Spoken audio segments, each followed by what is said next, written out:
திருச்சுழி அருகே உவர்குளம் கிராமத்தில் வயலுக்கு தண்ணீர் பாய்ச்சுவது தொடர்பான பிரச்சனையில் செந்தாமரை கண்ணன் என்ற இளைஞரை கத்தியால் குத்தி கொலை செய்து தப்பி ஓடிய கருணாகரரை நரிக்குடி காவல் நிலைய போலீசார் தேடி வருகின்றனர்.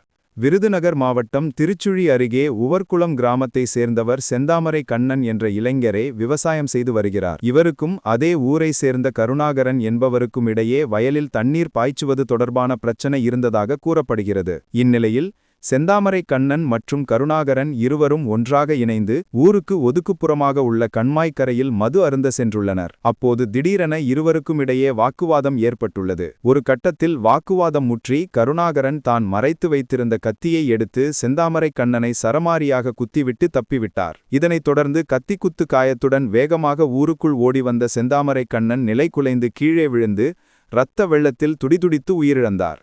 இந்த சம்பவம் குறித்து தகவல் அறிந்து வந்த நரிக்குடி காவல் நிலைய போலீசார் செந்தாமரை கண்ணன் உடலை கைப்பற்றி பிரேத பரிசோதனைக்காக அரசு மருத்துவமனைக்கு அனுப்பி வைத்தனர். மேலும் இந்த கொலை சம்பவம் குறித்து வழக்கு பதிவு செய்து தப்பி ஓடிய கருணாகரனை தேடி வருகின்றனர். இந்த சம்பவம் அப்பகுதியில் பரபரப்பு ஏற்படுத்தியுள்ளது.